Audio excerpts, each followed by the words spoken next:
Hello guys, আপনারা কেমন আছেন? আশা করি ভালো আছেন, আমি ভালো আছি। আজ আপনাদেরকে একটি গুরুত্বপূর্ণ বিষয় নিয়ে আপনাদের সামনে আসলাম। আমাদের হাকালুকি হাওর 2 দিনের বৃষ্টিতে ভরপুর হয়ে গেছে পানিতে, সেটাই আপনাদের সামনে আজ তুলে ধরবো।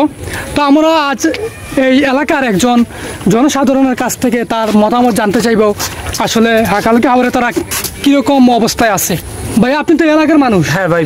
ভাইয়া, হাকালুকি হাওরের পানি সম্পর্কে বলেন, আপনারা কি অবস্থায় বর্তমানে জীবনযাপন করতেছে? ভাই, আমাদের হাকালুকি হাওরের যে বন্যার যে পরিস্থিতি, টানা 5 দিনের ভারী বর্ষণের কারণে আমাদের হাকালুকি হাওর পানিতে একদম ভরপুর হয়ে গেছে। রাস্তাঘাট, মানুষের চলাফেরা করতে খুবই সমস্যা হচ্ছে।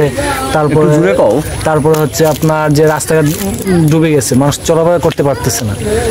আচ্ছা ভাই, এখন যে আমার একটা কোয়েশ্চন ছিল, প্লিজ একটা প্রশ্ন ছিল যে আসলে আপনারা তো অলরেডি বাড়িতে পানি চলে আসছে। হ্যাঁ হ্যাঁ, অবশ্যই। কারণ আপনাদের তো থাকাটা এখন অনেক সমস্যার সম্মুখীন হচ্ছেন আপনারা। হ্যাঁ হ্যাঁ। আপনারা কি সরকারের কাছ থেকে কোনো সহযোগিতা পাইছেন এই মুহূর্তে?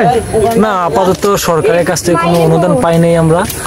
তবে ভবিষ্যতে পাবো কিনা তা মানে দ্বিধাদ্বন্দ্বে আছি আমরা। আচ্ছা ভাই, আপনাকে অসংখ্য ধন্যবাদ আমাদের সামনে কিছু কথাবার্তা বলার জন্য। ভাই, আপনাকে ধন্যবাদ অসংখ্য আমার কাছ থেকে গুরুত্বপূর্ণ তথ্য নেওয়ার জন্য। ভাই, আপনি এলাকার মানুষ। দর্শক, আমরা আরেকজন এলাকার ভাই পাইছি, ওনার কাছ থেকে ওনার মতামত নিব। আচ্ছা ভাই, আপনি হাকালুকি হাওরের পানি সম্পর্কে কিছু বলেন আমাদেরকে। ভাই, কি বলবো, আজকে প্রায় অনেক দিন হয়ে যাইতেছে আমাদের এখানে বৃষ্টি দিতেছে। আর সর্বোচ্চ কথা হইলো, আমি ইন্টারভিউ দিতে পারি না, অন্য কোয়েকশন করেন। আচ্ছা, আরে এটা ইন্টারভিউ না, এটা আমাদের নাই টিভির এই চ্যানেল, সমস্যা নাই, যেমন খুশি তেমন উত্তর দেওয়া যায়, নো প্রবলেম। আচ্ছা ভাইয়া, আপনারা যে থাকাটা অবশ্যই আপনাদের সমস্যা হইতেছে, আপনাদের বাড়ি ঘরে পানি উঠছে, খুবই দুঃখিত যে আপনার কাছে আসলে আসছি এরকম মতামত আপনি দিচ্ছেন। আপনি কিছু বলবেন?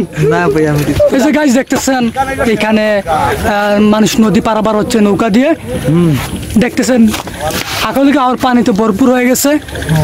এই যে দেখেন, এখানে অনেক জনসাধারণ আছে, চারিদিকে শুধু পানি আর পানি। আমরা একটি ব্রিজের উপরে আছি, শুধু এই ব্রিজটা বাদে চারিদিকে শুধু পানি আর পানি। আমাদের হাকালুকি হাওরটা কিন্তু বাংলাদেশের একটি অন্যতম বিশাল বড় হাওর।